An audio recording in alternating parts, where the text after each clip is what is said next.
Imagine uma noite sem nuvens, longe das luzes da cidade que ofuscam o espetáculo do céu. Você está em um lugar tranquilo, talvez no campo, talvez em uma praia deserta, e olha para cima. O que você vê? Pontos de luz. Milhares, milhões deles, espalhados por um veludo escuro e infinito. Alguns brilham com mais força, outros são apenas um sussurro de luz na imensidão. Nós os chamamos de estrelas. Desde que a humanidade aprendeu a olhar para o céu com curiosidade, essa visão tem sido uma fonte de admiração, de mitos, de ciência e, acima de tudo, de perguntas. A mais profunda, a mais persistente de todas essas perguntas é talvez a mais simples em sua formulação. Estamos sozinhos? Pense nisso por um instante. Não como uma pergunta de filme de ficção científica, mas como uma possibilidade real, palpável. Cada um daqueles pontos de luz que você vê é um sol, uma estrela, muito parecida com a nossa. E os astrônomos, com seus telescópios cada vez mais potentes, nos dizem que a maioria dessas estrelas não está sozinha. Elas têm planetas girando ao seu redor, assim como a Terra gira ao redor do nosso Sol. Não estamos falando de algumas dezenas ou centenas de planetas. Estamos falando de bilhões. Bilhões de mundos apenas na nossa galáxia, a Via Láctea. E a Via Láctea é apenas uma entre bilhões de outras galáxias que podemos observar. O número é tão grande, tão absurdamente vasto, que o cérebro humano tem dificuldade em processar. O famoso astrônomo Carl Sagan costumava dizer que há mais estrelas no universo do que grãos de areia em todas as praias da Terra. Agora, pare e visualize isso. Imagine-se em uma praia infinita, pegando um punhado de areia. Cada grão minúsculo é um sol. E muitos desses sóis têm suas próprias terras, seus próprios Júpiteres, seus próprios mundos desconhecidos. Diante dessa imensidão, a ideia de que nós, neste pequeno planeta azul, sejamos a única forma de vida consciente, a única faísca de pensamento em todo esse oceano cósmico, parece quase improvável, não parece? É uma questão de probabilidade, uma aposta cósmica. Se os ingredientes para a vida surgiram aqui, por que não poderiam ter surgido em outro lugar? As mesmas leis da física e da química que governam o nosso mundo operam em todos os cantos do universo. O carbono, o hidrogênio, o oxigênio, os blocos de construção da vida como a conhecemos, estão entre os elementos mais abundantes no cosmos. Eles são forjados no coração das estrelas e espalhados pelo espaço quando elas morrem. Estão presentes em nuvens de gás gigantescas, em asteroides, em cometas. A matéria-prima está por toda parte. Então, a pergunta se transforma. Não é mais poderia existir vida lá fora, mas sim como seria essa vida? Seria parecida conosco? Seriam seres baseados em carbono que respiram oxigênio e bebem água? Ou a vida poderia assumir formas que nem sequer conseguimos imaginar? Formas de vida baseadas em silício, vivendo em mares de metano líquido sob um céu alaranjado? Formas de vida que não são nem sólidas, nem líquidas, nem gasosas, mas algo completamente diferente? A nossa própria imaginação é o limite, e talvez nem ela seja suficiente. A busca por respostas para essa pergunta não é apenas uma curiosidade. Ela toca no âmago da nossa identidade. Se descobrirmos que a vida é comum no universo, isso mudaria a nossa perspectiva sobre nós mesmos. Deixaríamos de ser o centro de tudo, o milagre solitário da criação, para nos tornarmos parte de uma tapeçaria cósmica muito maior e mais rica. Seríamos apenas mais uma voz em um coro de infinitas possibilidades. E se descobrirmos que estamos, de fato, sozinhos? Se depois de séculos de busca, o silêncio do universo continuar a ser a única resposta? Essa descoberta seria talvez ainda mais profunda. Significaria que a vida na Terra é algo incrivelmente raro e precioso. Significaria que toda a consciência, toda a arte, toda a ciência, todo o amor e todo o sofrimento que existem apenas aqui, nesta pequena e frágil esfera azul. A responsabilidade de preservar essa chama única de consciência seria imensa. Pense no silêncio da noite, aquele silêncio que você ouve quando está longe da cidade. Agora, amplifique esse silêncio. Amplifique-o para a escala do sistema solar, da galáxia, do universo. Por mais de 70 anos, nós temos escutado no cosmos com nossos radiotelescópios. Apontamos antenas gigantes para as estrelas, na esperança de captar um sinal, uma mensagem, um sussurro que nos diga que não estamos sozinhos. E até agora, o que ouvimos foi apenas o som estático do universo, o eco do Big Bang, o ruído de fundo cósmico. Um silêncio profundo e ininterrupto. Esse silêncio é conhecido como o paradoxo de Fermi, nomeado em homenagem ao físico Enrico Fermi, que teria perguntado durante um almoço com colegas: onde está todo mundo? Se o universo é tão grande, tão velho e tem tantos planetas, a vida inteligente já deveria ter surgido em muitos lugares e se espalhado pela galáxia. Por que não vemos nenhuma evidência disso? Nenhuma nave, nenhuma sonda, nenhum sinal de rádio. É um dos maiores mistérios da ciência moderna. As possíveis respostas para esse paradoxo são fascinantes e algumas delas um pouco assustadoras. Talvez a vida seja extremamente rara. Talvez o salto da vida microscópica para a vida inteligente e tecnológica seja um passo quase impossível. Um gargalo cósmico que pouquíssimas ou apenas uma civilização conseguiu atravessar. Ou talvez civilizações tecnológicas inevitavelmente se autodestroem antes de conseguirem explorar o espaço. Guerras, mudanças climáticas, esgotamento de recursos. Os mesmos problemas que enfrentamos aqui podem ser um filtro universal. Há também outras possibilidades. Talvez eles existam, mas não estejam usando rádio. Talvez usem uma forma de comunicação que ainda não descobrimos, como neutrinos ou ondas gravitacionais. Seria como tentar ouvir uma conversa pela internet usando um rádio de pilha. Estamos sintonizados na frequência errada. Ou uma ideia ainda mais intrigante. Talvez eles estejam aqui, nos observando, mas seguindo uma regra de não interferência. Uma diretriz primária cósmica, tratando a Terra como uma espécie de reserva natural ou zoológico galáctico.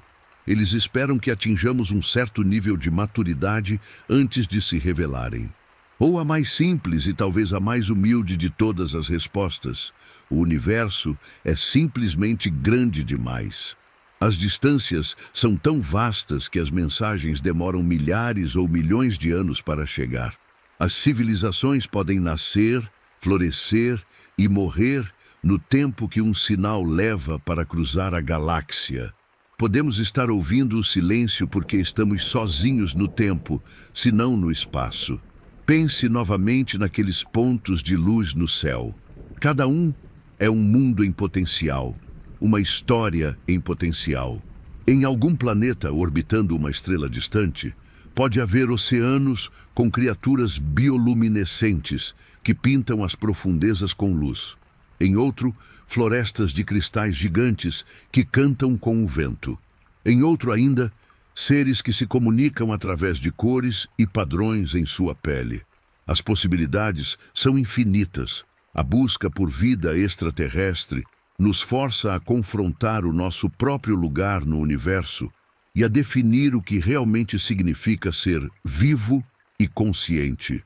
É uma jornada que começou com nossos ancestrais, olhando para as estrelas e fazendo perguntas, e que continua hoje com cientistas analisando a luz de sóis distantes, procurando por sinais químicos de uma atmosfera que possa abrigar vida. É uma busca que nos une como espécie, pois nos faz olhar para além de nossas fronteiras, de nossas diferenças, e contemplar um mistério que pertence a todos nós. Ao olhar para o céu noturno, você não está apenas vendo estrelas. Você está olhando para um campo de possibilidades. Está participando de uma meditação que atravessa milênios. Você está se conectando com cada ser humano que já se sentiu pequeno diante da imensidão e se perguntou: tem mais alguém aí? A resposta ainda não sabemos, mas a beleza talvez não esteja na resposta, mas na própria pergunta. Uma pergunta que nos inspira a explorar, a aprender, a sonhar e a imaginar.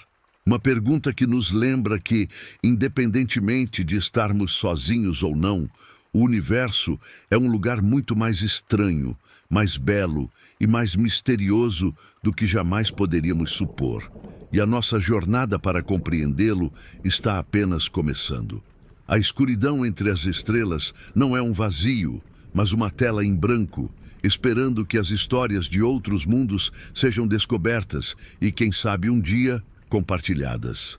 Essa busca nos ensina humildade, paciência e, acima de tudo, a maravilhar-nos. A capacidade de olhar para cima e sentir essa admiração profunda é uma das coisas mais humanas que existem. E quem sabe, talvez seja também uma das coisas mais universais. Talvez, neste exato momento, em um planeta a anos-luz de distância, um ser completamente diferente de nós esteja olhando para o seu próprio céu noturno, vendo um pequeno e fraco ponto de luz amarelado, que é o nosso Sol, e se fazendo exatamente a mesma pergunta. O cosmos nos convida a essa reflexão silenciosa, a esse diálogo sem palavras com o infinito. Ele nos desafia a expandir nossa mente para além do nosso pequeno mundo e a considerar nosso lugar em uma escala verdadeiramente cósmica. Essa sensação de espanto é o primeiro passo em uma longa jornada de descoberta, e essa jornada não requer um telescópio ou uma nave espacial. Ela começa simplesmente em uma noite clara, olhando para cima e permitindo que a imensidão do universo preencha a sua consciência, trazendo consigo a mais antiga e cativante de todas as perguntas. Vamos descer um pouco da vastidão das galáxias e voltar para algo mais familiar, mais próximo. Vamos pensar na nossa própria casa, a Terra. O que torna este planeta tão especial? O que permitiu que a vida, essa coisa frágil e teimosa, não apenas surgisse, mas florescesse em uma diversidade tão espetacular? Se quisermos procurar por vida em outros lugares, o primeiro passo é entender a receita que funcionou aqui.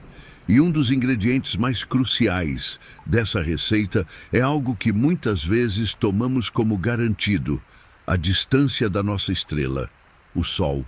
Imagine que você está preparando um mingau. Se você colocar a panela perto demais do fogo, o mingau queima, seca, vira um torrão. Se você colocar a panela longe demais, ele permanece frio, aguado, sem vida. Mas existe uma distância perfeita, um lugarzinho exato onde o calor é na medida certa para cozinhar o mingau de forma suave e perfeita. No espaço, os astrônomos chamam essa distância perfeita de zona habitável, ou de um jeito mais poético, a zona dos cachinhos dourados, inspirada naquela antiga história infantil. A Terra orbita o Sol exatamente nessa zona. Não estamos perto demais, como Vênus, onde as temperaturas na superfície são tão altas que poderiam derreter chumbo. E não estamos longe demais, como Marte, que é um deserto gelado. Estamos na posição ideal para que a água em nosso planeta possa existir em seu estado líquido. E a água é o verdadeiro elixir da vida como a conhecemos. Pense em um rio correndo, um lago tranquilo, ou as ondas do mar. A água é movimento, é mudança. Ela é um solvente universal, o que significa que ela consegue dissolver mais substâncias do que qualquer outro líquido. Ela é como a grande anfitriã de uma festa molecular. Ela permite que os blocos de construção da vida, as moléculas de carbono e outros elementos se encontrem, dancem, reajam uns com os outros, formando estruturas cada vez mais complexas. Sem a água líquida, essa dança química que levou a primeira célula viva provavelmente nunca teria começado. Seria como ter todos os ingredientes para um bolo, mas sem nada para misturá-los. Por muito tempo, pensamos que encontrar um planeta na zona dos cachinhos dourados de sua estrela seria o grande prêmio, o sinal definitivo de que a vida poderia estar lá. E nos últimos anos, com telescópios como o Kepler e o TESS, nós encontramos muitos desses planetas, centenas, talvez milhares de mundos potencialmente habitáveis. Planetas rochosos, mais ou menos do tamanho da Terra, orbitando suas estrelas na distância certa. A notícia é animadora, claro, mas ela também nos faz questionar. Será que a nossa receita é a única que funciona? Será que a vida precisa mesmo de um planeta como a Terra? Talvez a nossa imaginação seja limitada demais. Talvez estejamos procurando por nós mesmos no espelho cósmico, quando deveríamos estar abertos para formas de vida completamente diferentes. A própria Terra nos dá pistas de como a vida pode ser resiliente e adaptável. Aqui mesmo, em nosso planeta, existem lugares que são tão extremos que parecem pertencer a outro mundo. No fundo dos oceanos, onde a luz do sol nunca chega e a pressão é esmagadora, existem fontes hidrotermais, fendas no assoalho oceânico que expelem água superaquecida e rica em minerais. É um ambiente que seria instantaneamente fatal para nós. E, no entanto, ele fervilha de vida. Existem vermes gigantes, caranguejos cegos e colônias de bactérias que não dependem da luz do sol para obter energia. Elas fazem algo chamado quimiossíntese, extraindo energia diretamente das substâncias químicas que emanam do interior da Terra. É uma forma de vida completamente alienígena. Aqui mesmo em casa, vamos para outro extremo. O deserto do Atacama, no Chile. É um dos lugares mais secos do mundo. Anos podem se passar sem uma única gota de chuva. O solo é tão estéril, tão desprovido de vida, que cientistas da NASA o utilizam para testar os robôs que enviam para Marte. E mesmo lá, em um ambiente que parece a própria definição de morte, a vida encontra um caminho. Micróbios minúsculos vivem dentro das rochas, absorvendo a pouca umidade que se condensa do ar. Eles vivem em uma escala de tempo diferente da nossa, em um estado de quase dormência, mas estão vivos. Existem bactérias que vivem em lagos supersalgados, outras que prosperam em ambientes ácidos que corroeriam metal, e até mesmo organismos que sobrevivem à radiação do espaço. Esses seres, que chamamos de extremófilos, nos ensinam uma lição profunda sobre a vida. Ela não é frágil, ela é tenaz, criativa e incrivelmente adaptável. Ela preenche todos os nichos possíveis, por mais inóspitos que pareçam. Então, quando pensamos na zona habitável, talvez devêssemos expandir o conceito. Talvez a vida não precise da superfície de um planeta. Pense em Europa, uma das luas de Júpiter. À primeira vista, é um mundo morto, uma bola de gelo rachado. Mas sob essa crosta de gelo, com quilômetros de espessura, os cientistas acreditam que exista um oceano de água líquida, um oceano global, maior do que todos os oceanos da Terra juntos. Esse oceano é mantido líquido pelo calor gerado pela imensa força gravitacional de Júpiter, que estica e comprime a Lua constantemente. E se nesse oceano escuro e profundo existirem fontes hidrotermais como as da Terra? E se, ao redor dessas fontes de calor e energia química, uma forma de vida completamente independente da luz solar tiver evoluído? Seres que talvez nunca tenham visto a luz de uma estrela, vivendo em um ecossistema autossuficiente sob uma camada de gelo. O mesmo pode ser verdade para Encélado, uma pequena lua de Saturno. A sonda Cassini voou através de geysers que jorravam do polo sul dessa lua e detectou vapor de água, grãos de gelo e, o mais importante, moléculas orgânicas complexas e hidrogênio molecular, uma potencial fonte de alimento para micróbios. De repente, o nosso próprio sistema solar, que antes parecia ter a vida concentrada apenas na Terra, se abre como um campo de possibilidades.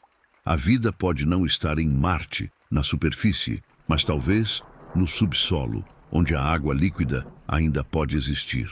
Pode estar nos oceanos escondidos de luas geladas.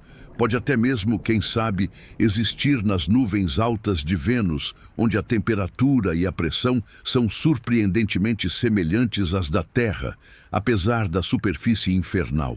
Essa ideia nos força a repensar o que estamos procurando.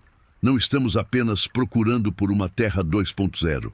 Estamos procurando por qualquer lugar onde as condições permitam que a complexidade química floresça. Os ingredientes básicos, como já vimos, estão por toda parte. O carbono, o hidrogênio, o oxigênio, o nitrogênio, eles são forjados nas estrelas e espalhados pelo cosmos. Nós os encontramos em nebulosas gigantescas, as maternidades estelares. Nós os encontramos em meteoritos que caem na Terra, trazendo consigo aminoácidos, os blocos de construção das proteínas. A matéria-prima para a vida não é rara, é um componente padrão do universo. O que parece ser raro é o processo que junta esses ingredientes da maneira correta, no ambiente correto, para dar a partida na ignição da vida. Para tentar colocar um pouco de ordem nessa imensa incerteza, os cientistas criaram uma espécie de roteiro, uma equação para pensar sobre as chances de encontrar vida inteligente. Não é uma equação que possamos resolver com um número exato, mas sim um guia para a nossa busca. Ela começa com perguntas que estamos começando a poder responder. Com que frequência novas estrelas nascem em nossa galáxia a cada ano? Graças aos nossos telescópios, temos uma boa estimativa disso. A próxima pergunta: qual a porcentagem dessas estrelas que têm planetas? Há algumas décadas, não tínhamos certeza se outros planetas sequer existiam. Hoje, sabemos que planetas são a regra, não a exceção. A maioria das estrelas tem planetas. O roteiro continua. Desses planetas, quantos estão na zona habitável? Como vimos, já estamos encontrando muitos candidatos. E aqui, as perguntas começam a ficar mais difíceis. Nesses planetas habitáveis, em quantos deles a vida realmente surge? Este é um dos maiores saltos no escuro. É um evento comum, quase inevitável, dadas as condições certas. Ou é um acaso tão incrivelmente raro que pode ter acontecido apenas uma vez? Não sabemos. E a equação continua. Onde a vida surge, com que frequência ela evolui para se tornar inteligente? Pense na história da Terra. A vida existe há quase 4 bilhões de anos. Mas a vida inteligente, capaz de construir radiotelescópios, existe há apenas um piscar de olhos cósmico. Dinossauros dominaram o planeta por mais de 150 milhões de anos e não desenvolveram tecnologia. Talvez a inteligência seja apenas um dos muitos resultados possíveis da evolução, e não necessariamente o mais comum. E a pergunta final, e talvez a mais melancólica de todas: por quanto tempo uma civilização inteligente sobrevive? Por quanto tempo ela continua a enviar sinais para o espaço antes de desaparecer, seja por autodestruição, seja por desastres naturais? Esta última parte da equação é um espelho para nós. A nossa longevidade como espécie tecnológica determinará a nossa própria janela de oportunidade para fazer contato, e talvez a de qualquer outra civilização. Cada passo dessa equação nos mostra o quanto ainda não sabemos, mas também nos mostra o caminho a seguir. Precisamos estudar mais planetas. Precisamos entender melhor a origem da vida aqui na Terra. Precisamos continuar a escutar o céu, com paciência e perseverança. A busca pela vida em outros planetas é, em essência, uma busca por nós mesmos. É uma tentativa de entender o nosso próprio contexto. Somos o resultado de uma regra universal ou de uma exceção cósmica. Cada descoberta, seja de um micróbio em Marte ou de um sinal de rádio de uma estrela distante, mudaria fundamentalmente a nossa compreensão do universo e do nosso lugar nele. Por enquanto, Continuamos aqui, neste planeta que é nosso laboratório e nosso berço, olhando para os mundos vizinhos não mais como meros pontos de luz, mas como lugares reais, com geologia, com clima e com potencial. A jornada nos leva para fora, para as luas de Júpiter e Saturno, para os planetas que orbitam outras estrelas, mas também nos leva para dentro, para as questões mais fundamentais sobre o que é a vida e qual é o seu propósito, se é que existe um. E ao contemplar a possibilidade de um oceano escuro sob uma camada de gelo a quilômetros de profundidade, somos convidados a expandir não apenas o nosso conhecimento, mas a nossa própria definição do que é um lar. Agora, vamos fazer uma viagem com a nossa imaginação. Uma viagem que, por enquanto, a nossa tecnologia não nos permite fazer fisicamente. Deixemos para trás as luas geladas do nosso sistema solar e vamos nos aventurar no abismo escuro que existe entre as estrelas. O nosso destino são os planetas que orbitam outros sóis, os chamados exoplanetas. As distâncias são o primeiro obstáculo que a nossa mente precisa tentar compreender. A estrela mais próxima do nosso Sol, Próxima Centauri, está a pouco mais de 4 anos-luz de distância. O que isso significa? Significa que se viajássemos na velocidade da luz, a coisa mais rápida que existe no universo, demoraríamos mais de 4 anos para chegar lá. A nossa sonda espacial mais rápida, a Voyager 1, que já viaja pelo espaço há quase 50 anos, levaria cerca de 75 mil anos para cobrir essa mesma distância. 75 mil anos. É um tempo mais longo do que toda a história registrada da humanidade. E essa é apenas a estrela mais próxima. A maioria dos exoplanetas que descobrimos está a centenas ou mesmo milhares de anos-luz de distância. Então, como podemos saber qualquer coisa sobre eles? Como podemos estudá-los se não podemos ir até lá? A resposta está na única coisa que viaja por essas distâncias imensas e chega até nós: a luz. A luz das estrelas é a nossa mensageira cósmica. Ela é como um livro antigo que viajou pelo tempo e pelo espaço para nos contar a história de lugares distantes. E nós aprendemos a ler esse livro de maneiras incrivelmente engenhosas. Por muito tempo, a ideia de ver um exoplaneta era pura ficção científica. Imagine tentar ver um vagalume voando ao lado de um farol de navio imensamente brilhante, mas você está a centenas de quilômetros de distância, do outro lado do oceano. O brilho do farol ofusca completamente a pequena luz do vagalume. É exatamente esse o desafio com as estrelas e seus planetas. As estrelas são bilhões de vezes mais brilhantes que a luz refletida pelos planetas que as orbitam. Vê-los diretamente é quase impossível com a nossa tecnologia atual, exceto em alguns casos muito raros e especiais. Então, os astrônomos tiveram que ser mais espertos. Em vez de tentar ver o vagalume, eles decidiram observar atentamente o farol. Eles pensaram: se um planeta passar na frente da sua estrela, do nosso ponto de vista, ele não bloquearia um pouquinho da luz? A resposta é sim. É um efeito minúsculo, quase imperceptível. Seria como se uma mosca passasse na frente de uma lâmpada potente a muitos quarteirões de distância. A diminuição no brilho seria de menos de 1%. Mas os nossos instrumentos se tornaram sensíveis o suficiente para detectar essa pequena piscadela. Esse método é chamado de método de trânsito. Nós apontamos um telescópio para uma estrela e medimos seu brilho com uma precisão incrível, continuamente, por dias, meses, anos, e procuramos por pequenas e regulares quedas nesse brilho.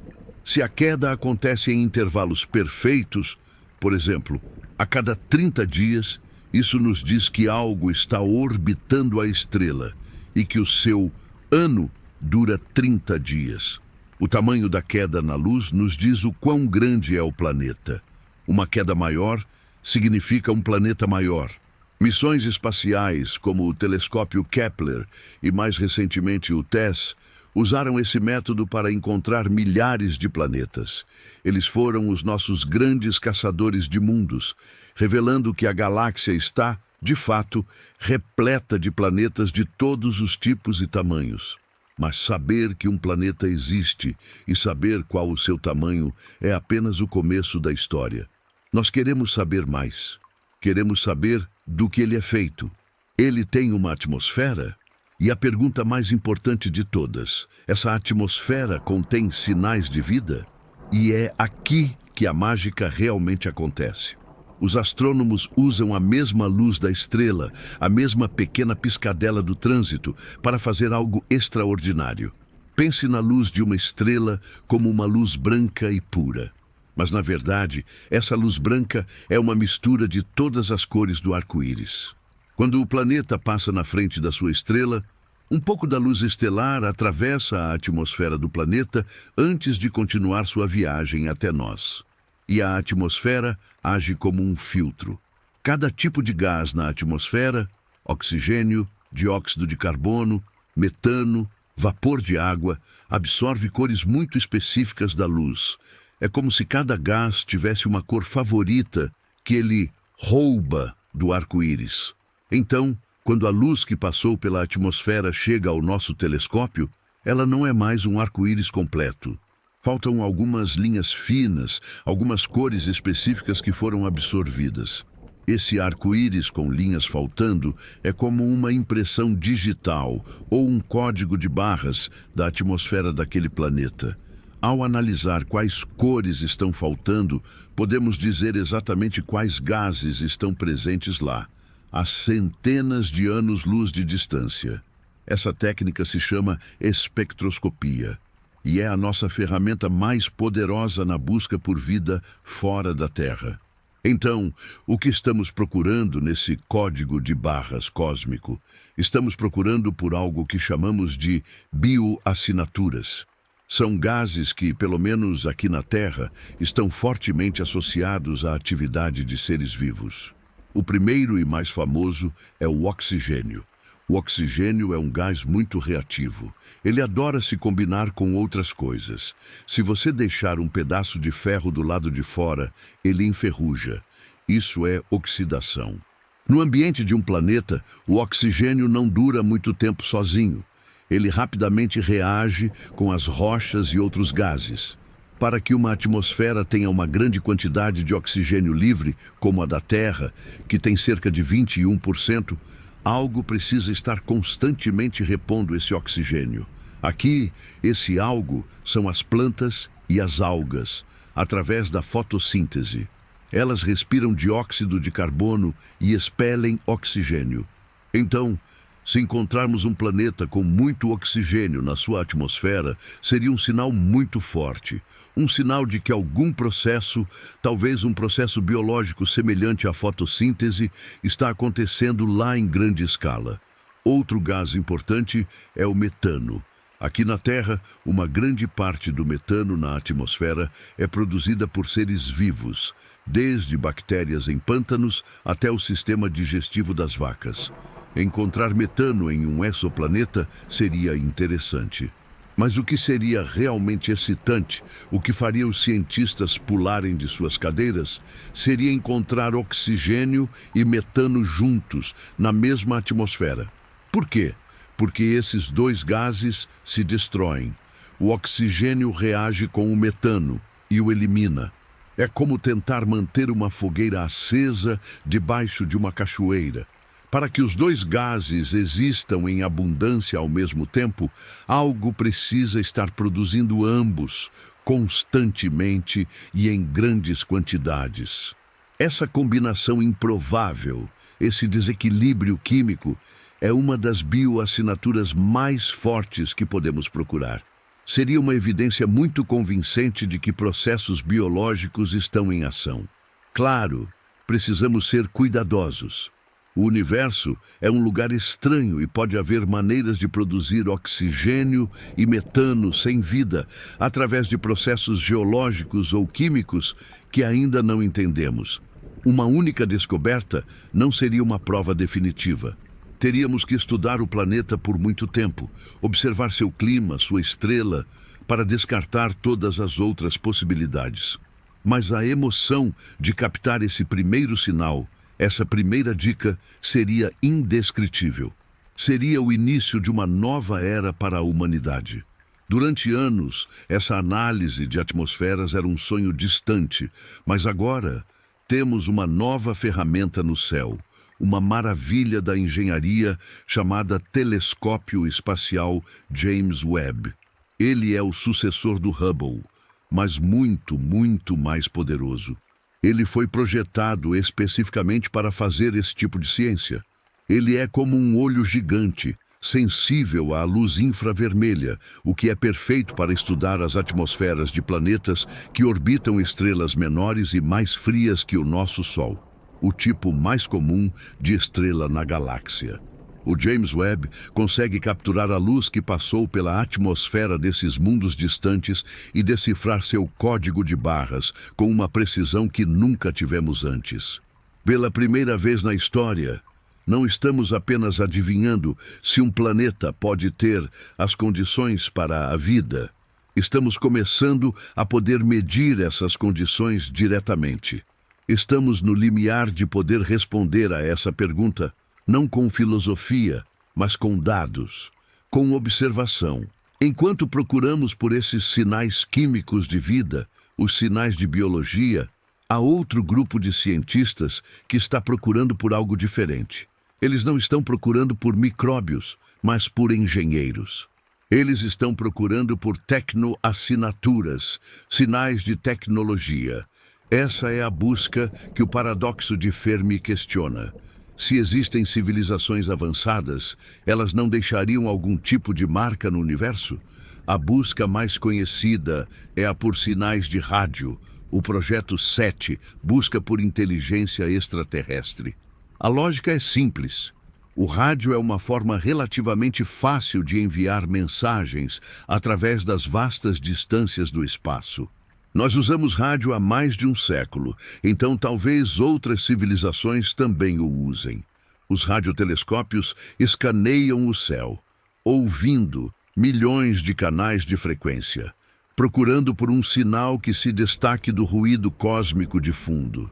Um sinal que seja estreito, focado e que tenha alguma estrutura, alguma repetição.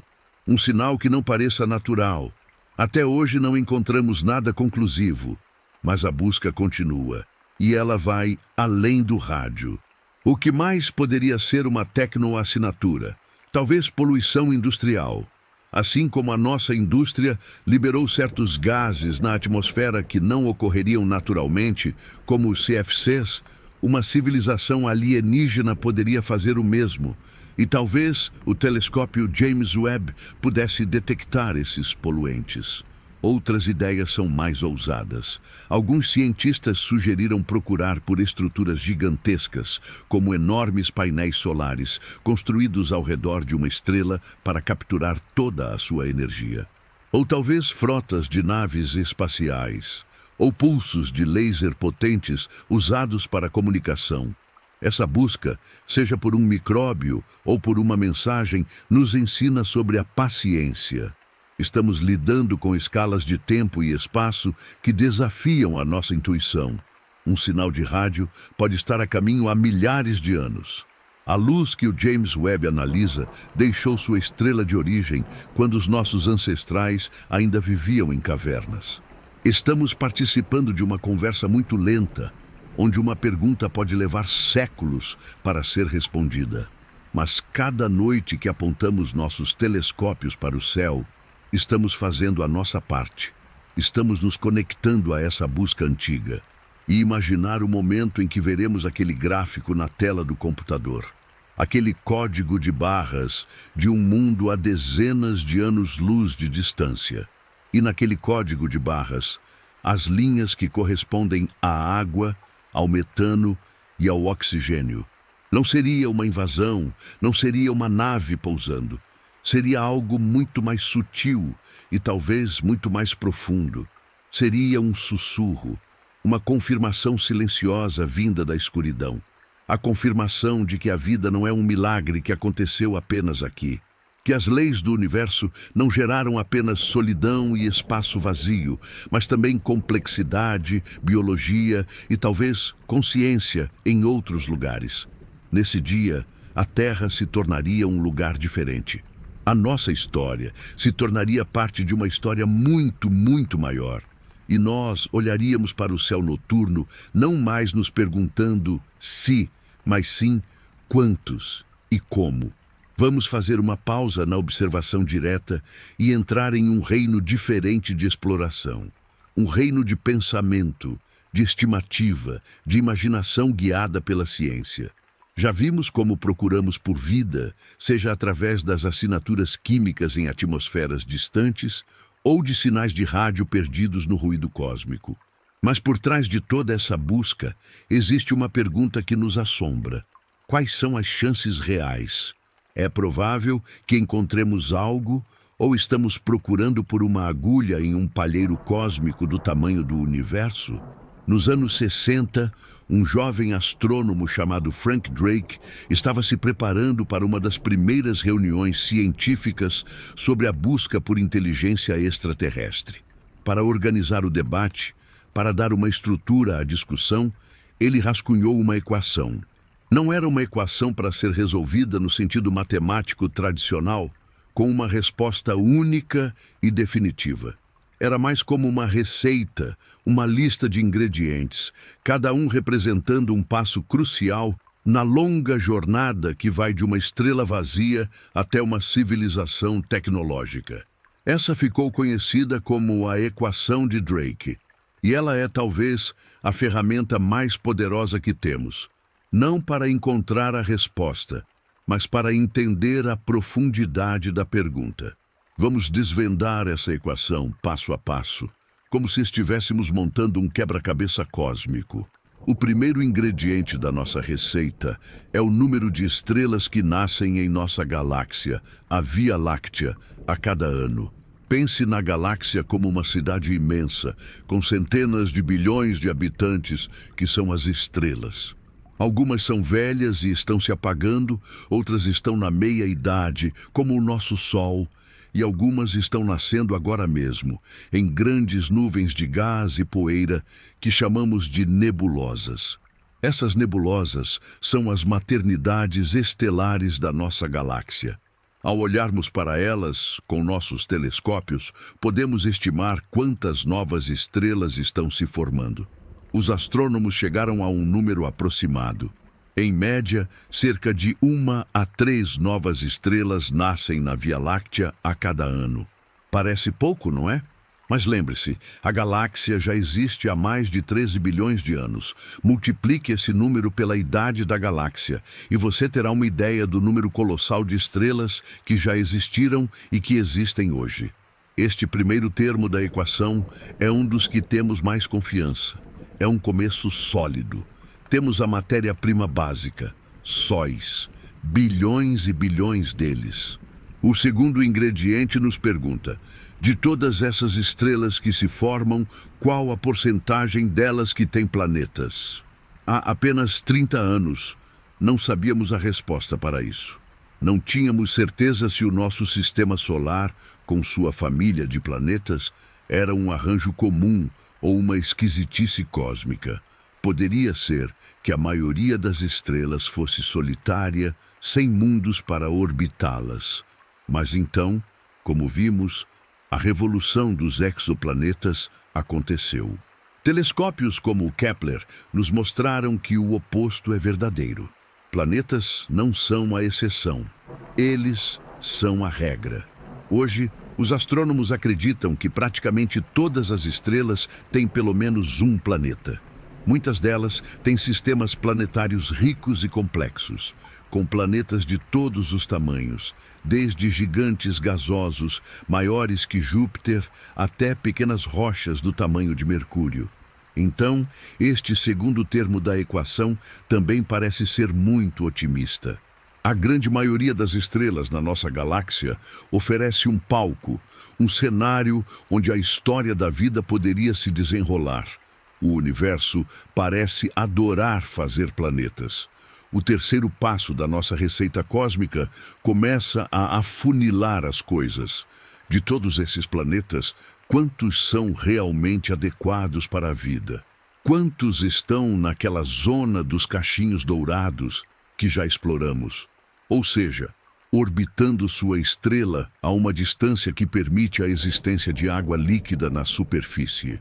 Este número é mais incerto, mas nossas descobertas estão nos dando pistas. Estamos encontrando cada vez mais planetas rochosos de tamanho semelhante ao da Terra, dentro da zona habitável de suas estrelas. Alguns estudos sugerem que talvez 1 em cada 5 estrelas parecidas com o Sol possa ter um planeta potencialmente habitável. Se aplicarmos isso a toda a galáxia, poderíamos estar falando de dezenas de bilhões de mundos com as condições básicas para a vida como a conhecemos. Bilhões de terras em potencial. É um número que desafia a nossa imaginação. Pense nisso por um momento. Bilhões de planetas com oceanos, continentes, nuvens, bilhões de laboratórios cósmicos onde a experiência da vida poderia ter começado. Até este ponto da equação, os números, embora não exatos, são enormes. Eles pintam um quadro de um universo fértil, cheio de oportunidades para a vida. E é aqui que chegamos a um muro de incerteza. Os 3 primeiros termos da equação de Drake pertencem ao domínio da astronomia. São coisas que podemos medir, ou pelo menos estimar com alguma confiança, observando as estrelas. Mas os próximos termos nos levam para o território da biologia, da sociologia e, francamente, da pura especulação. O quarto ingrediente é talvez o maior de todos os mistérios. Em quantos desses planetas habitáveis a vida realmente surge? Ter as condições certas é uma coisa. Água líquida, os elementos químicos corretos, uma fonte de energia, são os ingredientes para o bolo. Mas como esses ingredientes se misturam para criar a primeira célula viva? Esse evento, a passagem da não-vida para a vida, é chamado de abiogênese. E nós simplesmente não sabemos o quão fácil ou difícil ele é. Alguns cientistas acreditam que, dadas as condições certas e tempo suficiente, a vida é um imperativo cósmico, que a química se organiza naturalmente em direção a uma complexidade cada vez maior, tornando o surgimento da vida quase inevitável. Outros pensam que pode ter sido um acaso monumental, uma combinação de eventos tão improvável que pode ter acontecido apenas uma vez em toda a história do universo. A vida na Terra começou relativamente cedo em sua história, o que pode ser um sinal de que não é um processo tão difícil. Mas com apenas um exemplo, o nosso, é impossível saber. Este termo da equação pode ser um número muito próximo de 100%. Ou pode ser um número tão ridiculamente pequeno que anula a vastidão de todos os planetas habitáveis que calculamos antes. Vamos supor, por otimismo, que a vida não seja tão rara assim, que em muitos desses bilhões de mundos a faísca da vida tenha se acendido. Isso nos leva ao quinto ingrediente da equação. Em quantos desses planetas com vida, a vida evolui para se tornar inteligente? Pense na história do nosso próprio planeta. A vida surgiu há quase 4 bilhões de anos, mas por mais de 3 bilhões de anos ela permaneceu na forma de organismos unicelulares, como bactérias e algas. A vida complexa, com animais e plantas, é um desenvolvimento relativamente recente. E a inteligência, do tipo que constrói cidades e telescópios, é uma novidade de ontem, no calendário cósmico. Os dinossauros dominaram este planeta por mais de 150 milhões de anos, um tempo muito mais longo do que a nossa espécie existe. E eles eram criaturas incrivelmente bem-sucedidas e adaptadas, mas não desenvolveram tecnologia. Talvez a inteligência como a nossa não seja o ápice da evolução. Talvez seja apenas uma das muitas estratégias de sobrevivência e não necessariamente a mais comum ou a mais bem-sucedida a longo prazo. Pode haver mundos cobertos por selvas exuberantes ou oceanos profundos repletos de vida complexa e bela, mas sem nenhuma criatura que olhe para as estrelas e se pergunte sobre elas. Continuando na nossa jornada de suposições, imaginemos que a inteligência também não seja tão rara. Que em alguns desses mundos, uma espécie desenvolve a consciência, a capacidade de usar ferramentas, de criar linguagem. Isso nos leva ao sexto passo. Qual a porcentagem dessas civilizações inteligentes que desenvolve uma tecnologia que podemos detectar? Uma tecnologia que libere sinais no espaço. Essa é uma pergunta fascinante. É possível que uma civilização inteligente siga um caminho completamente diferente do nosso.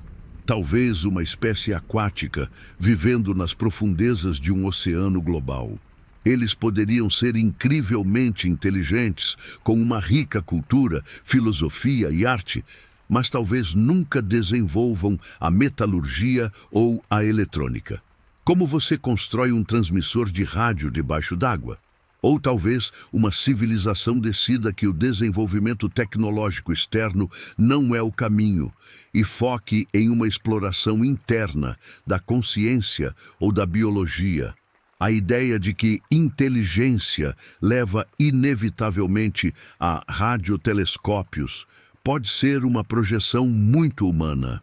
Podemos estar procurando por algo que é apenas um reflexo de nós mesmos, ignorando outras formas de existência inteligente que não deixam o tipo de rastro que estamos procurando.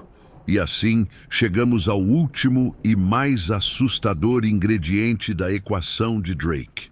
Ele é representado pela letra L e significa o tempo de vida, a longevidade de uma civilização tecnológica. Por quanto tempo uma civilização continua a emitir sinais detectáveis no espaço? Pense em nós. Nós começamos a transmitir sinais de rádio há pouco mais de um século. Por quanto tempo continuaremos a fazer isso? 1000 anos? 10.000? 1 milhão? Ou será que vamos nos destruir antes disso? Este último termo da equação é um espelho que se vira para a nossa própria espécie. Uma vez que uma civilização desenvolve a tecnologia para explorar o cosmos, ela também desenvolve, quase que invariavelmente, a tecnologia para se aniquilar.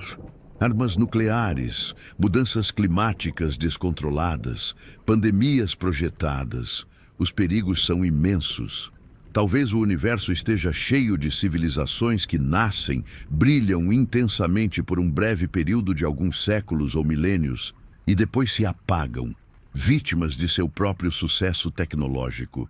Se o valor de L, o tempo de vida, for muito curto, isso poderia explicar o grande silêncio.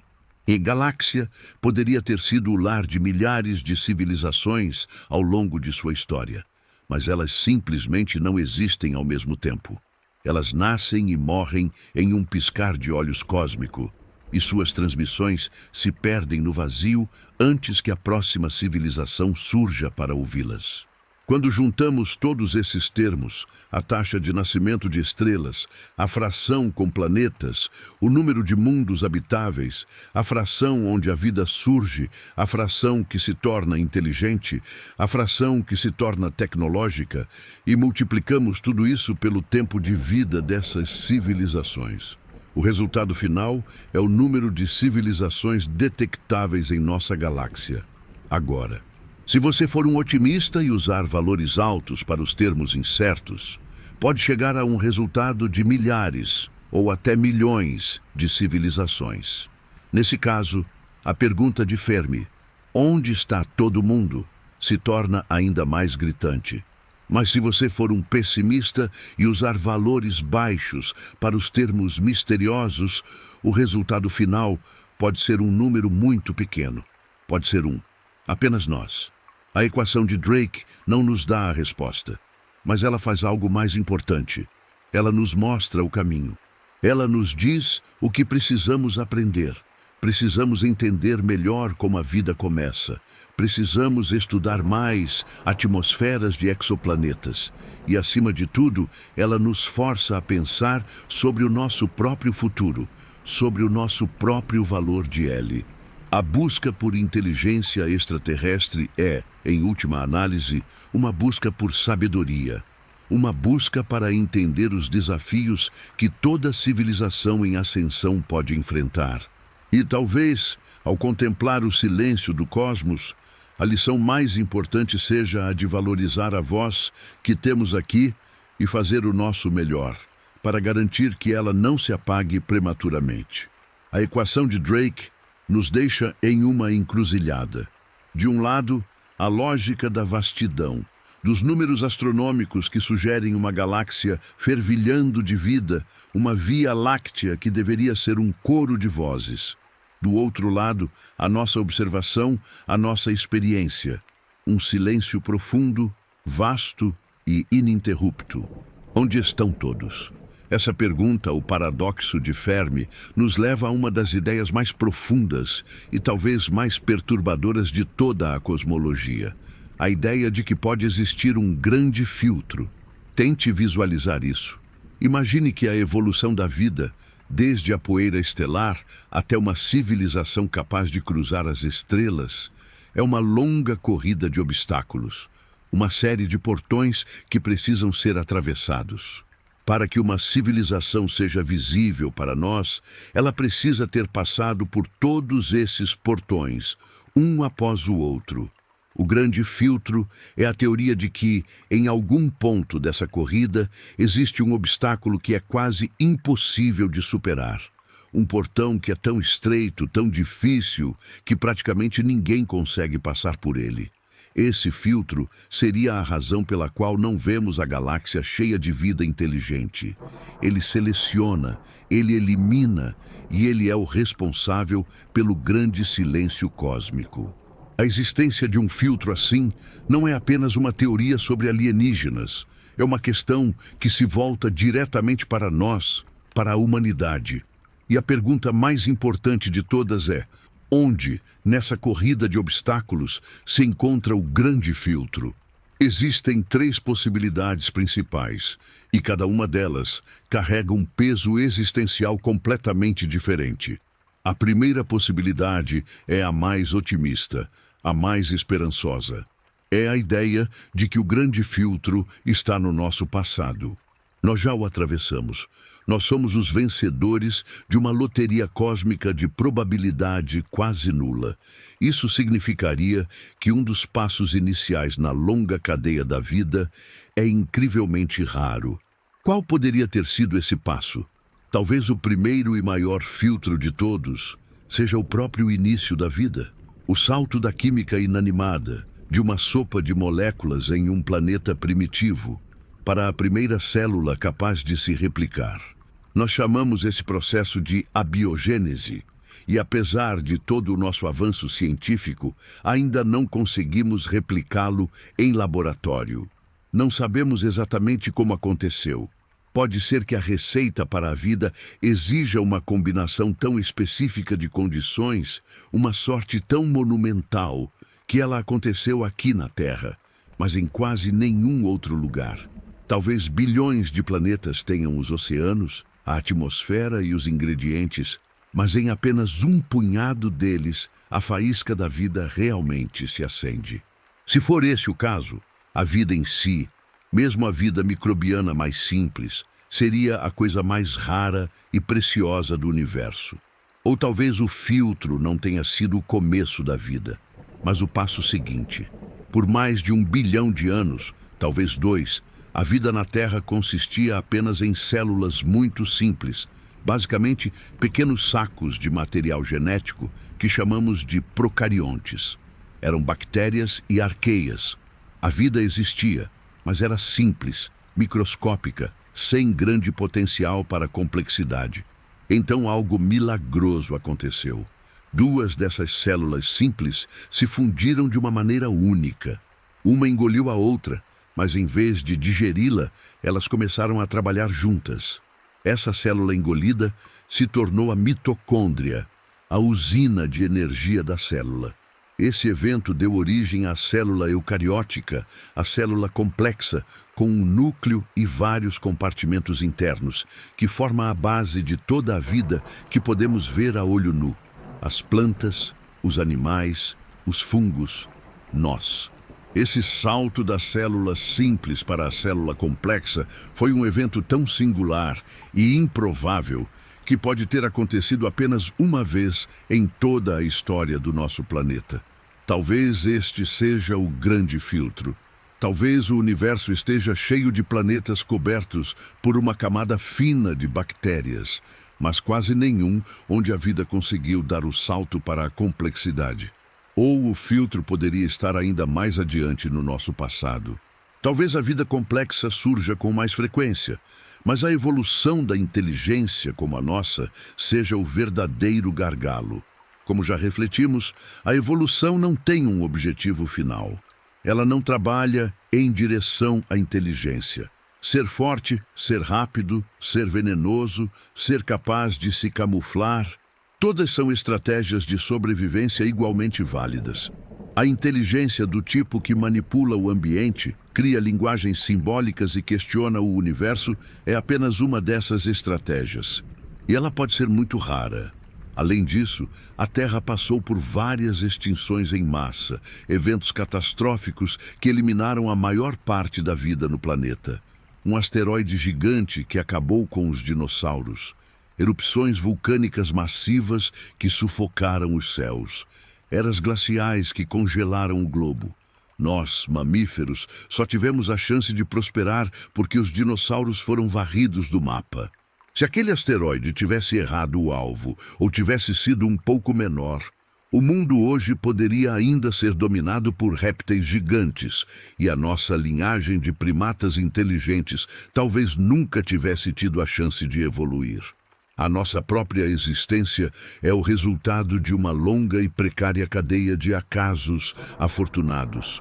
Se qualquer um desses eventos tivesse sido um pouco diferente, não estaríamos aqui para contemplar as estrelas. Se essa primeira possibilidade estiver correta, se o grande filtro estiver de fato atrás de nós, isso muda tudo. Significa que nós somos especiais. Que a vida consciente na Terra não é apenas mais um evento comum, mas um fenômeno de uma raridade cósmica impressionante.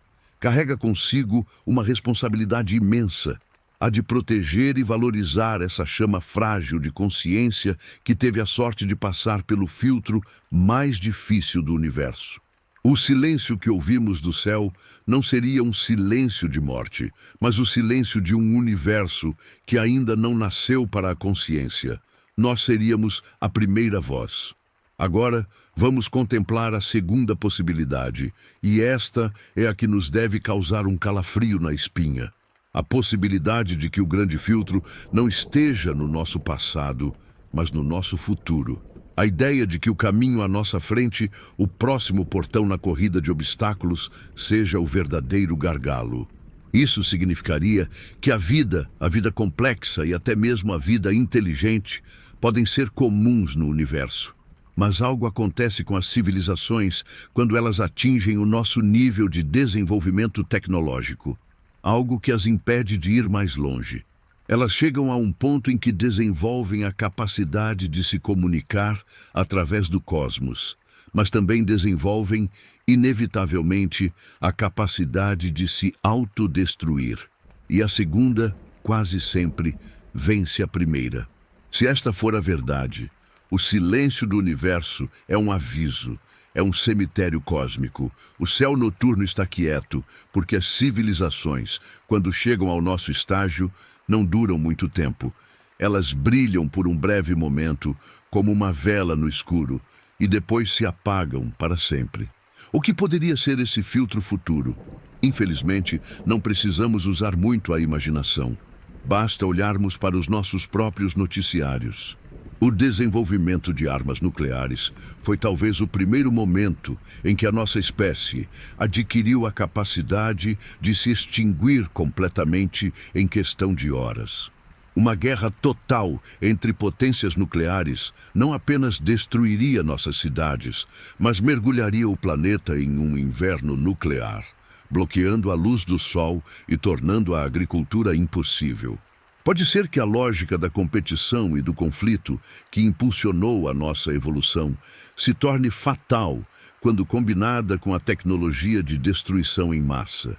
Talvez nenhuma civilização consiga superar essa tendência tribal e agressiva antes que seja tarde demais.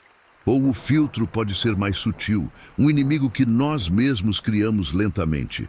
A mudança climática e a destruição do nosso ecossistema. Uma civilização, ao se tornar industrial, consome energia de forma voraz. Ela queima os combustíveis fósseis de seu planeta, libera gases de efeito estufa na atmosfera, desmata suas florestas e envenena seus oceanos. Em algum ponto, o sistema planetário atinge um ponto de inflexão, um colapso em cascata, do qual não há retorno. A civilização perde a sua capacidade de se sustentar e regride ou desaparece. Talvez a sabedoria para gerenciar um planeta de forma sustentável seja uma barreira tecnológica e social muito mais difícil de superar do que a sabedoria para dividir o átomo. Existem outras possibilidades, saídas diretamente das nossas ficções científicas mais sombrias.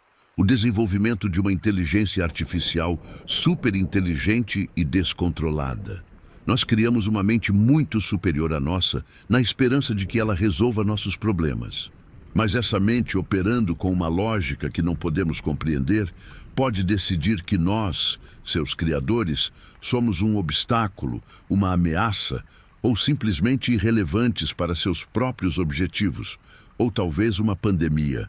Não uma pandemia natural, mas uma projetada em laboratório, com a combinação perfeita de letalidade e transmissibilidade, liberada por acidente ou como um ato de guerra biológica.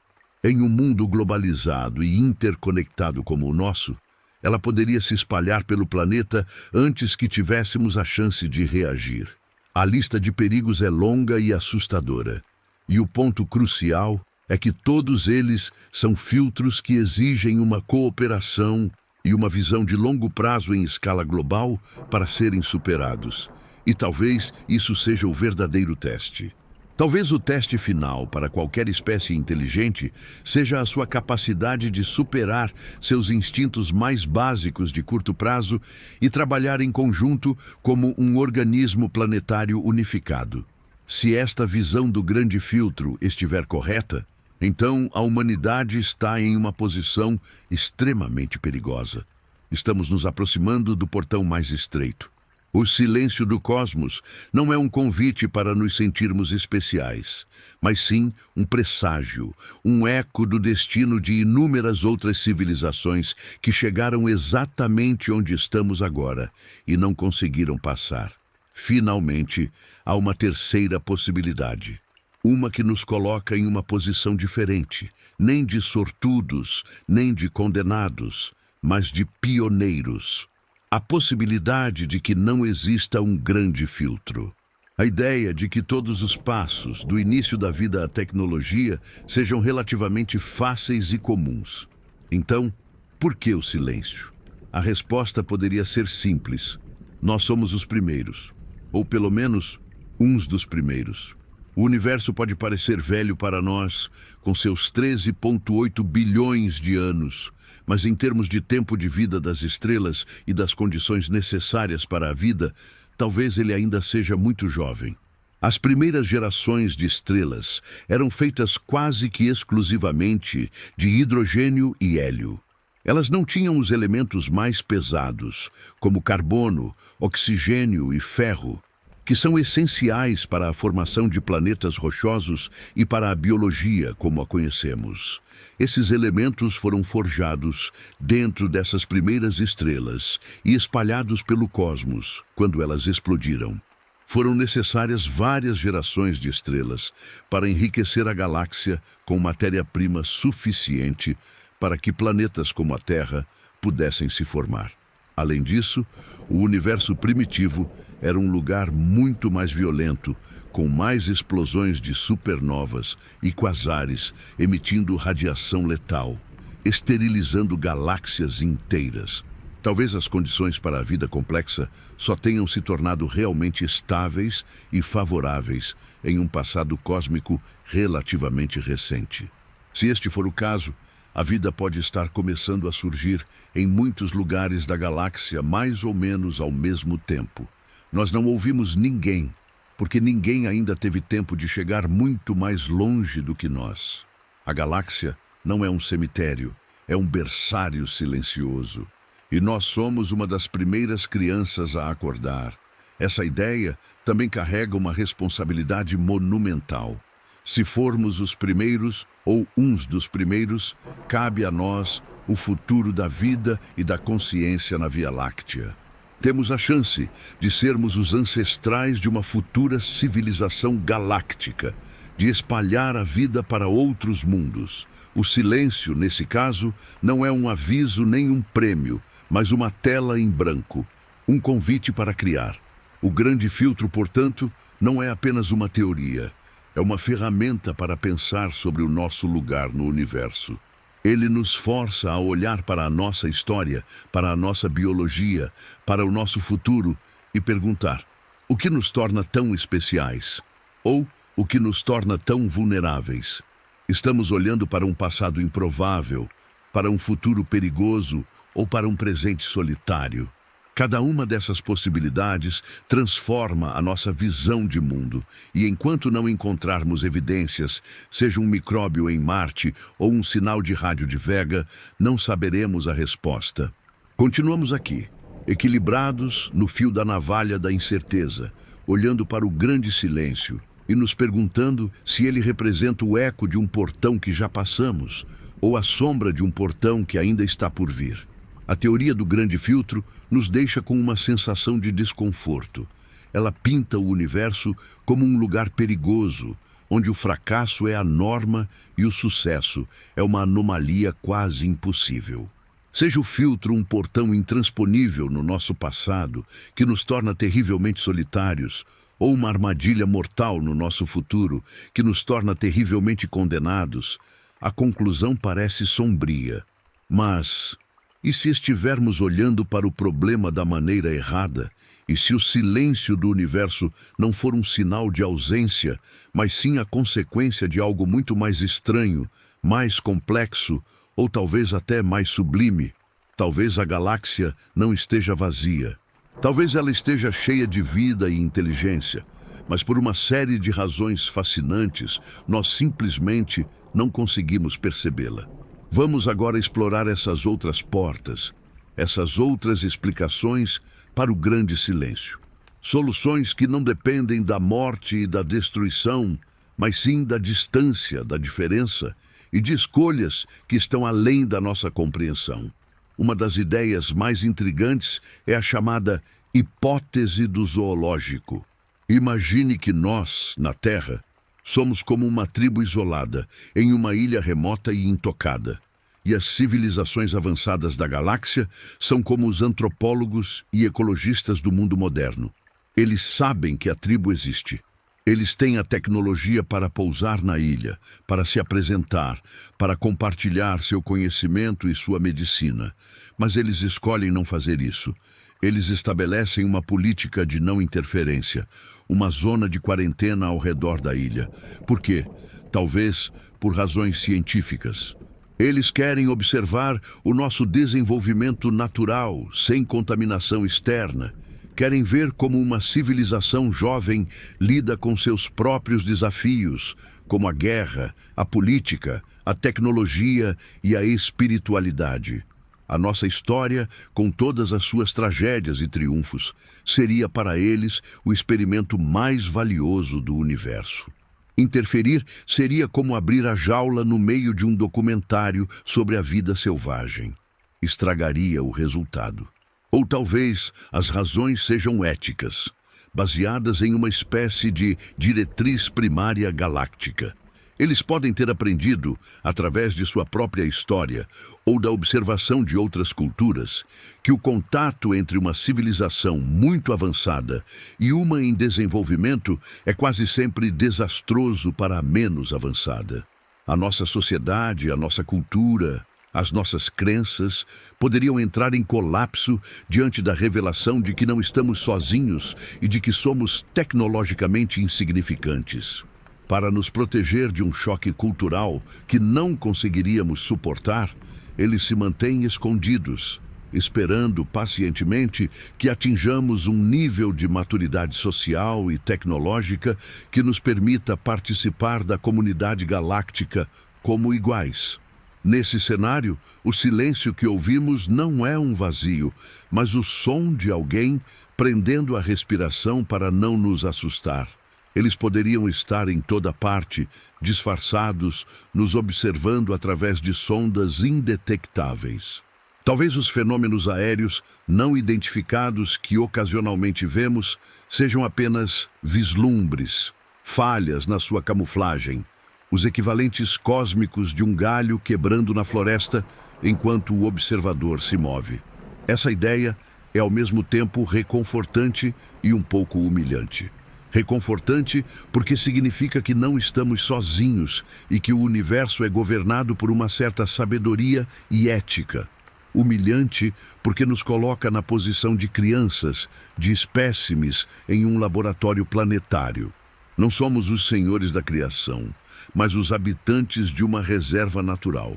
E isso levanta uma questão profunda. O que seria necessário para que eles se revelassem? O fim das nossas guerras, a solução para as nossas crises ambientais, a nossa primeira viagem a outra estrela? Não temos como saber. Mas a hipótese nos convida a olhar para nós mesmos através de olhos alienígenas e perguntar: se você fosse uma civilização com milênios de sabedoria, você se apresentaria a nós agora? Outra possibilidade para o silêncio não tem a ver com a escolha deles, mas com a nossa própria limitação. Talvez estejamos procurando no lugar errado, com as ferramentas erradas. Nós usamos radiotelescópios para ouvir o universo. O rádio é uma tecnologia que dominamos há pouco mais de um século.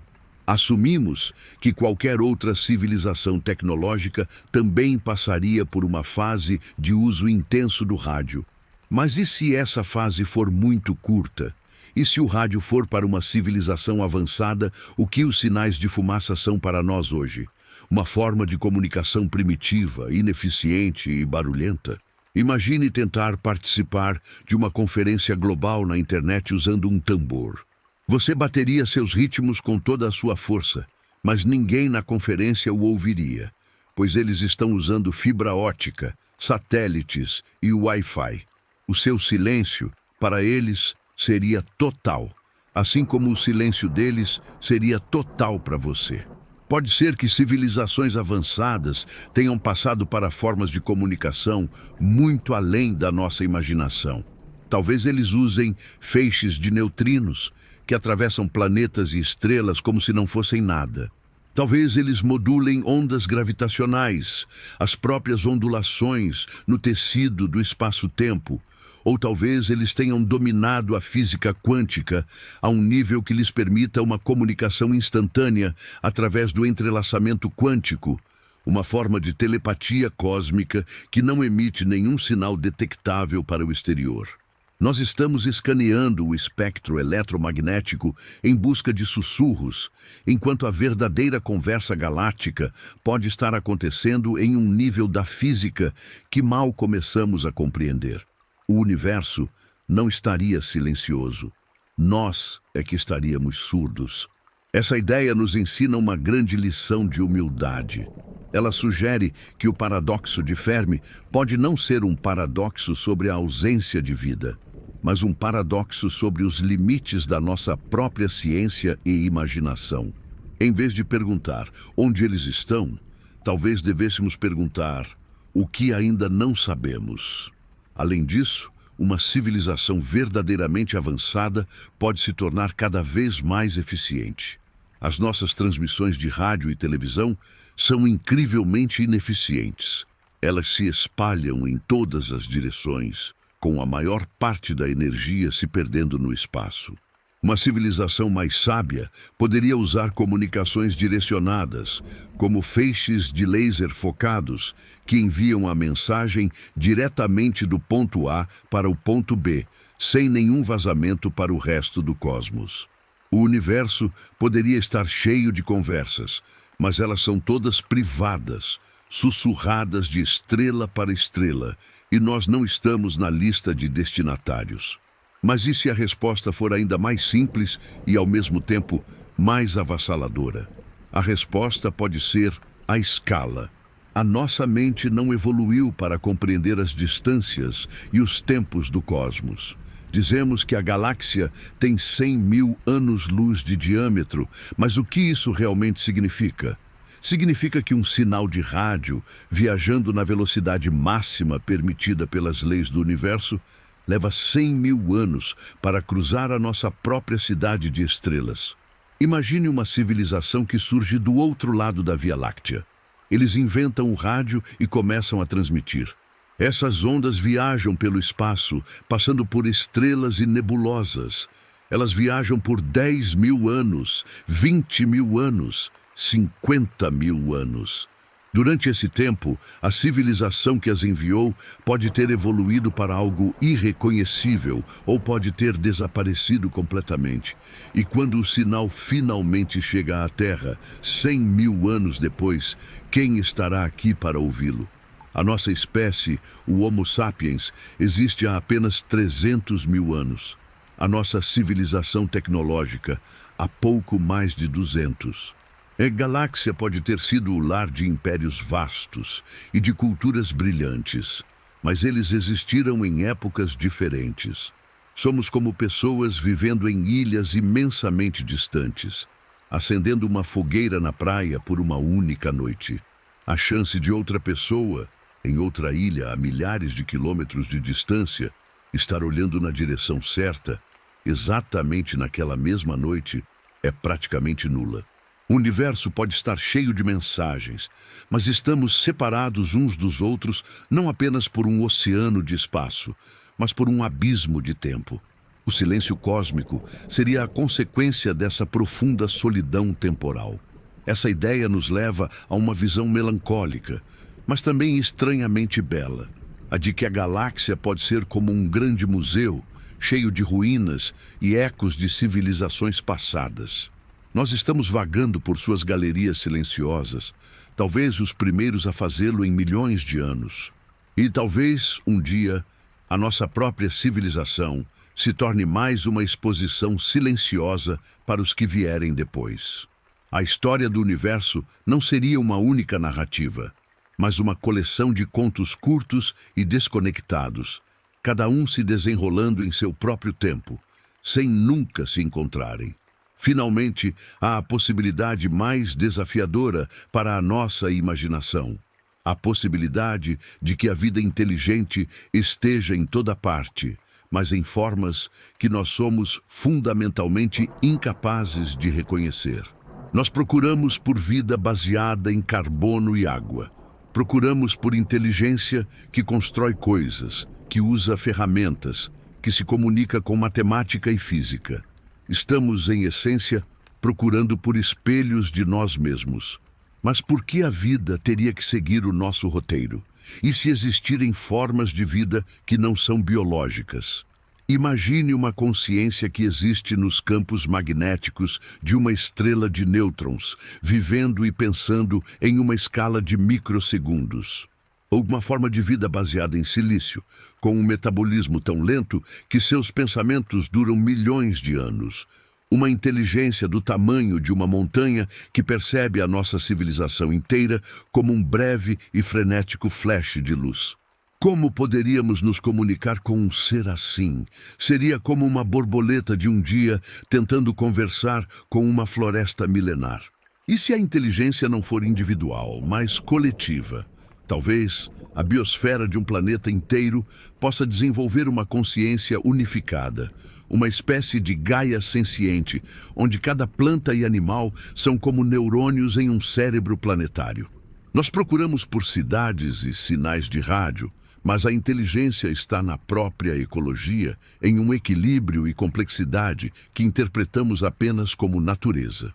Ou indo ainda mais longe, e se a vida e a consciência forem fenômenos que podem existir no próprio vácuo do espaço, em nuvens de poeira interestelar unidas por forças eletromagnéticas, ou mesmo em padrões exóticos da matéria escura, a substância misteriosa que compõe a maior parte do universo, estaríamos literalmente cercados por vida, imersos nela, mas sem os sentidos ou a ciência para percebê-la. Seria como uma criatura bidimensional vivendo em uma folha de papel, incapaz de perceber a existência de um ser tridimensional que a observa de cima. O silêncio que ouvimos seria o produto final da nossa própria arrogância perceptiva. A suposição de que o universo deve se parecer conosco para ser considerado vivo ou inteligente. Essa última ideia é a mais humilhante de todas.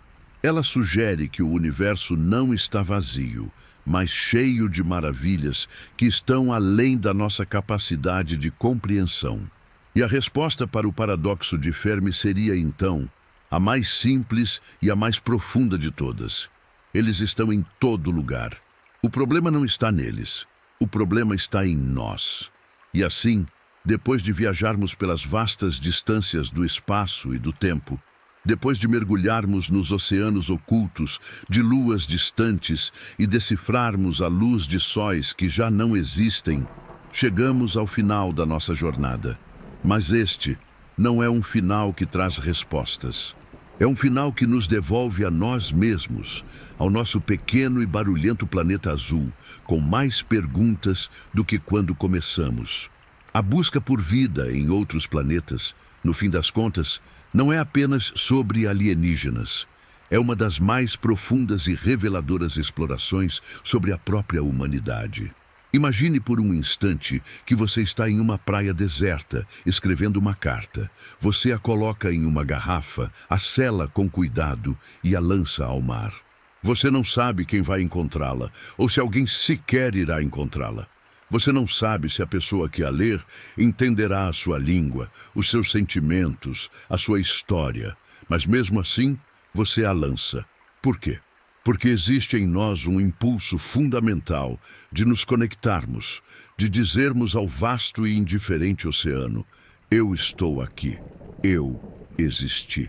Em 1974, do fundo de uma selva em Porto Rico, a humanidade fez exatamente isso. Usando o gigantesco radiotelescópio de Arecibo, nós enviamos a nossa própria mensagem em uma garrafa. Um pequeno pacote de informação, uma transmissão de rádio de 3 minutos, apontada para um aglomerado de estrelas chamado M13, a 25 mil anos-luz de distância. A mensagem era um pictograma simples, um olá cósmico. Ela mostrava os números de 1 a 10, os elementos químicos que nos compõem, a estrutura do nosso DNA, uma figura humana e um mapa do nosso sistema solar. É uma mensagem que levará 25 mil anos para chegar ao seu destino. E se alguém lá estiver ouvindo e decidir responder, levará outros 25 mil anos para que a resposta chegue até nós. Ninguém envolvido naquele projeto estará vivo para ouvir a resposta. É um ato de otimismo, de fé, uma herança deixada para um futuro tão distante que nem conseguimos imaginar. Este ato de enviar uma mensagem para as estrelas revela a verdadeira natureza desta busca. Ela nos força a pensar em escalas de tempo que transcendem a nossa própria vida. Ela nos obriga a considerar o que de nós é tão importante que vale a pena ser comunicado através dos milênios. Não são as nossas guerras, as nossas disputas por fronteiras ou as nossas preocupações diárias. São as nossas constantes universais, a nossa matemática, a nossa química, a nossa biologia, a nossa curiosidade. A busca por vida extraterrestre é um espelho. Em cada pergunta que fazemos sobre eles, Estamos, na verdade, nos perguntando sobre nós. Quando nos perguntamos se uma civilização alienígena seria pacífica ou hostil, estamos refletindo sobre a nossa própria dualidade, a nossa própria capacidade para a compaixão e para a violência. Quando nos perguntamos se eles teriam superado seus problemas ambientais, estamos confrontando o nosso próprio fracasso em cuidar do nosso lar. Quando nos perguntamos como seria a sua arte ou a sua música, estamos celebrando a nossa própria necessidade de criar beleza e significado em um universo que, à primeira vista, parece não ter nenhum. Vamos agora nos permitir sonhar por um momento. Vamos imaginar que um dia, talvez amanhã, talvez daqui a 100 anos, a descoberta aconteça. Não uma invasão com naves e lasers, mas algo mais realista, mais sutil e infinitamente mais profundo.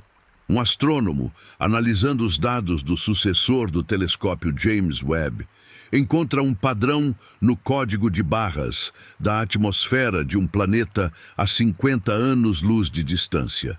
Um padrão inconfundível. Uma combinação de gases em um desequilíbrio tão violento que só poderia ser mantido por um processo biológico em escala planetária. Oxigênio, metano, vapor de água e talvez até mesmo um gás industrial que não existe na natureza. A notícia vaza. Primeiro como um rumor, depois confirmada por equipes de cientistas ao redor do mundo. Pela primeira vez na história, a humanidade teria a prova. Não estamos sozinhos. A vida não é um milagre exclusivo da Terra. O que aconteceria no dia seguinte? Haveria pânico? Sim, provavelmente em alguns lugares. Haveria medo? Sem dúvida. Mas depois do choque inicial, algo extraordinário poderia acontecer. Pela primeira vez, cada ser humano no planeta olharia para o céu com a mesma sensação de admiração e espanto. A nossa perspectiva mudaria para sempre. As nossas diferenças, que parecem tão grandes e importantes aqui no chão, as nossas nacionalidades, as nossas religiões, as nossas etnias, de repente pareceriam incrivelmente pequenas e insignificantes. Seríamos todos terráqueos. Compartilharíamos um contexto cósmico.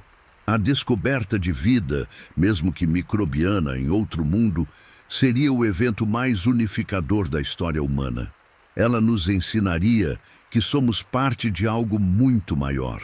Acabaria com a nossa adolescência cósmica, a nossa noção de que somos o centro de tudo, e nos daria um senso de lugar, de pertencimento a uma tapeçaria de vida universal.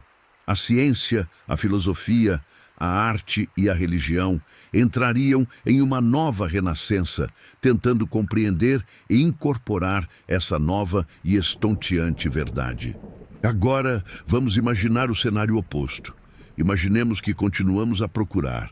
Construímos telescópios cada vez maiores, escaneamos milhões de estrelas, enviamos sondas para todas as luas promissoras do nosso sistema solar. E não encontramos nada.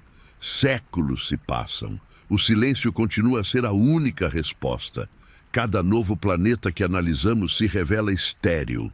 Cada estrela que ouvimos nos devolve apenas o estático do cosmos. Lentamente, uma conclusão diferente, mas igualmente profunda, começaria a se solidificar. A conclusão de que, até onde podemos ver, estamos sozinhos. De que o grande filtro é real e nós, de alguma forma, o superamos. Ou de que a vida é um acaso tão inacreditavelmente raro que pode, de fato, ter acontecido apenas uma vez. Qual seria o impacto dessa descoberta? O impacto de uma não descoberta seria, talvez, ainda mais transformador.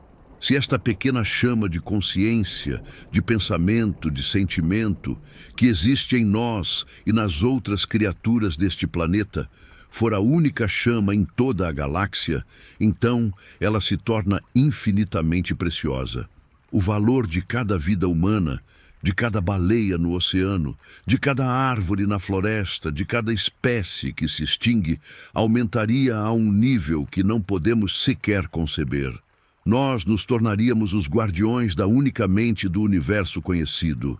a responsabilidade seria esmagadora.